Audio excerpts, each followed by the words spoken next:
पार्टी ने जनाब साहब अहमद खान शेरपाव से सिकंदर खान शेरपाव से ने دا زمونږ د جمعي پوسټل او د شیرپاو یونین پوسټل د غریب او عوامو احتجاج دی هغې ته خپل حق نه میلاویږي ملګرو دا ملګرو بار بار په تقریرونو کې وایي چې موږ به سیاست نه کوو سیاست به کوو په دې ایشو به سیاست کوو دغسې د ګرانۍ خلاف داسې بل څه ایشو راځي زما عوامو ته مسله راځي هم د قومي وطن پارټۍ مضبوط ورکړې به د جناب طاهر احمد خان شیرپاو صاحب فهیمه د سکندر خان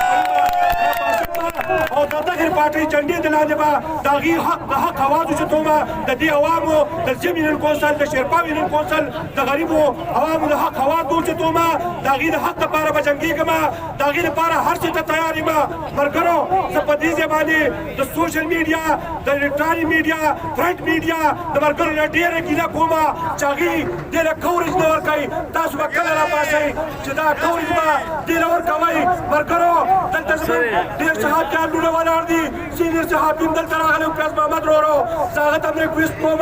چې دې احتجاج له د جب شیرپاو چې کوم احتجاج دی پرامن احتجاج دی د خپل حق دپاره دی دې له مکمل کوریج ورکوئ چې د پاکستان ګوټ ګوټ ته زموږ وزیر اعظم ته زموږ دې نهاد وزیر اعلی ته دا ورسي چې ملګرو د جب شیرپاو خلک نن په شیرپاو شاخ کې د خپلو حقوقو لپاره راپاڅېدلي وو او روډ یې بلاک کړی و زه دا منم چې زما د علاقې میندو خویندو ته بیمارانو ته زموږ سټوډنټانو ته به ګینټه دوه تکلیف وي خو ملګرو دا به برداشت کوو د خپلو حقوقو لپاره چې زما اوس دا میندې خویندې د وړو لپاره